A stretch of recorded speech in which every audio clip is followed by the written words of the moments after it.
Students हम देखेंगे trend atomic radius का थर्ड पीरियड के एलिमेंट्स में। हम देख लेंगे थर्ड पीरियड के एलिमेंट्स क्या होते हैं और एटॉमिक रेडियस के मुताबिक, यानी कि एटॉमिक रेडियस क्या होता है। अगर इस पे पहले बात कर लें कि न्यूक्लियस से जो आउटर मोस्ट शेल का जो डिस्टेंस होता है ना, इसको हम कहते हैं एटॉमिक रेडियस। ठीक है, ये जो है वो एटॉमिक रेडियस होता है। तो एटॉमिक रेडियस देखेंगे हम कि हम ग्रुप सॉरी पीरियड थ्री की बात करेंगे, थर्ड पीरियड एलिमेंट्स की। तो इनमें एटॉमिक रेडियस का क्या ट्रेंड होता है, आइदर वो लेफ्ट टू राइट जाते हुए डिक्रीज करती है या एटॉमिक रेडियस इंक्रीज करता है। ठीक है, तो ये हम देख लेते हैं।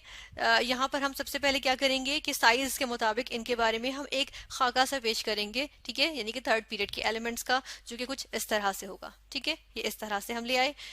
अब ये इस तरह से देखें, ये क्या हो रहा है, ये साइज डिक्रीज कर रहा है। हमारे पास एलिमेंट्स हैं, इनके नाम लिखे हुए हैं ग्रुप थ्री के, सॉरी पीरियड थ्री के, और हम देख रहे हैं कि ये सोडियम से आर्गॉन तक है। यानी सोडियम आ गया, then magnesium, then aluminium, then silicon, then phosphorus, then sulphur, then chlorine and then finally argon. ठीक है, यहाँ पर हम देख रहे हैं कि सोडियम हमारे पास सबसे बड़ा है साइज में। ठीक है, अगर ऐसा करें कि हम इनके साथ साथ इनकी क्या लिख लेते हैं, इनके यहाँ पर साइजेस भी लिख लेते हैं। ठीक है, अगर इनका रेडियस लिखें यहाँ पर तो हम लिखेंगे 0.191। ठीक है, 0.191 नैनोमीटर में इसका हम कहते हैं कि ये हमारे पास सोडियम की एटॉमिक रेडियस आ जाता है। या ऐसा करते हैं एंगस्ट्रम में लिख लेते हैं। ठीक है, एंगस्ट्रम क्या होता है, इंटू 10⁻⁻10 मीटर्स को हम कहते हैं एंगस्ट्रम, और एंगस्ट्रम के लिए हमारे पास आ जाता है इस तरह से सिंबल। ठीक है, यहाँ पर अब हम लिखेंगे इस तरह। तो सबसे पहले लिखेंगे सोडियम का। सोडियम का हम लिखेंगे क्या होता है, इसका होता है 1.91 और ये आ गया एंगस्ट्रम। ठीक है, देन मैग्नीशियम का अगर देखें तो क्या होता है, यहाँ पर ऐसे करते हैं हम सबका नीचे वैल्यूज लिख देते हैं। इस तरह से हमने यहाँ पर इनकी वैल्यूज लिख दी हैं। ठीक है, अब देखें किस तरह से 1.91 एंगस्ट्रम से, जो कि सोडियम का है, अगर आर्गॉन तक जाए तो हमारे पास 0.95 एंगस्ट्रम हो जाता है। ठीक है, और ये हम एटॉमिक रेडियस की बात करें, यानी कि एक एटम की। ठीक है, जिसके आउटर मोस्ट शेल से उसके न्यूक्लियस का डिस्टेंस हम देख रहे हैं। अच्छा, यहाँ पर इसकी रीजन भी देखेंगे। ठीक है, जिस तरह से हम पहले भी रीजन देख चुके हैं, atomic radius within a group या sorry within across a period decrease क्यों करता है एटॉमिक रेडियस, यानी कि लेफ्ट टू राइट जाते हुए। तो इसकी रीजन हमने ये देखी थी कि अगर हम सोडियम का यहाँ पर एटम बना लें, ये हमने यहाँ पर इसके शेल्स बना लिए हैं और इसके अंदर हम सोडियम के इलेक्ट्रॉन्स की फिलिंग कर देते हैं। ठीक है, सोडियम में टोटल हम देखते हैं कि 11 इलेक्ट्रॉन्स होते हैं, और यहाँ पर हम 11 इलेक्ट्रॉन्स अगर बना लें तो किस तरह से बनेंगे, हम इनको यहाँ पर बना लेते हैं। ठीक है, यहाँ पर हम फिलिंग करना स्टार्ट करेंगे। जो इनर मोस्ट शेल है इसमें 2 इलेक्ट्रॉन्स आ जाएंगे, ये इनर मोस्ट शेल में 2 इलेक्ट्रॉन्स आ गए। देन उससे अगले शेल में हम देखते हैं कि 8 इलेक्ट्रॉन्स आएंगे। ठीक है, ये हम यहाँ पर 8 इलेक्ट्रॉन्स बना लेते हैं। ठीक है, और ये कुल कितने हो गए, ये हमारे पास 10 इलेक्ट्रॉन्स हो गए। देन फाइनल वन हमारे पास जो इलेक्ट्रॉन है वो हम आउटर मोस्ट शेल में बना लेंगे, जो कि हमारे पास के बाद एल, फिर एल के बाद एम शेल जो है वो हमारे पास आ गया। ठीक है, तो हम जहाँ पे देख रहे हैं कि आउटर मोस्ट शेल में एक इलेक्ट्रॉन है। अब हम देखते हैं कि सोडियम से आर्गॉन तक जाते हुए हमारे पास यहाँ पर एटॉमिक नंबर किस तरह से इंक्रीज कर रहा है। सोडियम का 11 था। ठीक है, सॉरी यहाँ पर हम डिफरेंट यहाँ पर लिख लेते हैं सही करके, 11 था। मैग्नीशियम का 12, एल्यूमिनियम का 13, ठीक है, सिलिकॉन का 14, फॉस्फोरस का 15, सल्फर का 16, क्लोरीन का हमारे पास 17 और आर्गॉन का हमारे पास 18 है। ठीक है, अच्छा, अब यहाँ पर देखिए कि आउटर मोस्ट शेल में सोडियम के एक इलेक्ट्रॉन था, 11 इलेक्ट्रॉन्स पूरे हो गए। Atomic number is equal to, अगर न्यूट्रल एटम की बात करें तो नंबर ऑफ इलेक्ट्रॉन्स के इक्वल होता है।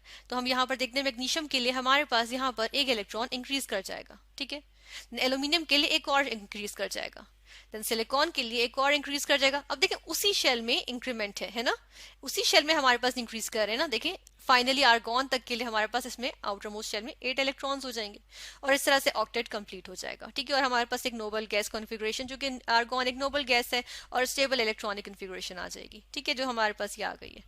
अब इलेक्ट्रॉनिक अरेंजमेंट देखें या इसमें फिलिंग देखें तो हम कह रहे हैं उसी शेल में इलेक्ट्रॉन्स फिल हो रहे हैं। ठीक है, देखिए उसी शेल के अंदर ये इलेक्ट्रॉन्स फिल हुए थे। ठीक है, ये सारे उसी शेल के अंदर इलेक्ट्रॉन्स फिल हुए, कोई एक्स्ट्रा हमारे पास शेल यहाँ पर नहीं आया। ठीक है, addition of an extra shell नहीं हुई, जिसकी वजह से हम क्या देखते हैं कि शील्डिंग इफेक्ट पे कोई फर्क नहीं आया। वो क्या होती है, हमें देखते हैं कि जो न्यूक्लियस होता है और जो आउटर मोस्ट शेल है, इनके दरमियान में जो नंबर ऑफ इलेक्ट्रॉन्स होते हैं वो न्यूक्लियस के अट्रैक्शन को आउटर मोस्ट शेल के इलेक्ट्रॉन से हम कहते हैं कि उसको शील्ड करते हैं। तो शील्डिंग इफेक्ट वो होता है। ठीक है, तो हम नंबर ऑफ इलेक्ट्रॉन्स से इसका हम जो है वो आइडिया लगाते हैं। लेकिन देखिए नंबर ऑफ इलेक्ट्रॉन्स जो कि न्यूक्लियस और आउटर मोस्ट शेल के दरमियान है वो तो कांस्टेंट रहे, ठीक है, 10 के 10 ही रहे। तो हम देख रहे हैं शील्डिंग इफेक्ट पे कोई फर्क नहीं पड़ा, ठीक है। तो शील्डिंग इफेक्ट तो यहाँ पर हम कहते हैं कि रूल आउट हो गया, शील्डिंग इफेक्ट नहीं है। सेकेंडली हम ये देखते हैं कि जब इलेक्ट्रॉन्स उसी शेल में इंक्रीज करते जा रहे हैं ना, तो देखिए ठीक है प्रोटॉन नंबर भी अंदर इंक्रीज कर रहा है, यानी कि हम कहते हैं कि न्यूक्लियर चार्ज जो है वो यहाँ पर इंक्रीज कर रहा है, ठीक है।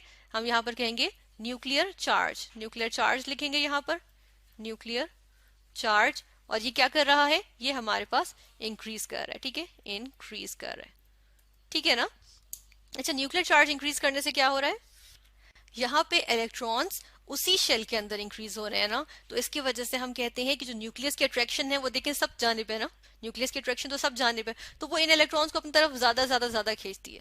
तो ये जो ओवरऑल जो न्यूक्लियर चार्ज आ जाता है ना कि इलेक्ट्रॉन्स भी बढ़ रहे हैं, न्यूक्लियर चार्ज यानी कि जो sum of charge on the nucleus है जो कि पॉजिटिव में ही होगा, क्योंकि जो न्यूट्रॉन्स है न्यूक्लियस के अंदर वो तो हम कहते हैं वो न्यूट्रल होते हैं, ठीक है। तो जो हम देखते हैं वो इफेक्टिव न्यूक्लियर चार्ज कहलाता है, ठीक है। ये बेशक हम यहाँ पर लिख भी देते हैं, साथ में हम लिखेंगे वर्ड इफेक्टिव, ठीक है। तो वो इफेक्टिव न्यूक्लियर चार्ज होता है कि इलेक्ट्रॉन्स भी इंक्रीज कर रहे हैं, लेकिन हम जो बात कर रहे होते हैं यहाँ पे वो बेसिकली किसकी कर रहे हैं, हम बात कर रहे हैं कि न्यूक्लियस का चार्ज भी इंक्रीज कर रहा है और इलेक्ट्रॉन्स भी इंक्रीज कर रहे हैं, लेकिन न्यूक्लियस का हम कहते हैं कि ओवरऑल जो इफेक्ट है वो ज्यादा हो रहा होता है, डोमिनेंट हो रहा होता है। तो जो इफेक्टिव न्यूक्लियर चार्ज है वो इंक्रीज कर रहा होता है, इसकी वजह से हम कहते हैं कि जो हमारे पास साइज होता है वो डिक्रीज कर रहा होता है, ठीक है। हम यहाँ पर कहेंगे साइज डिक्रीजेस, ठीक है, डिक्रीज कर रहा होता है, ठीक है।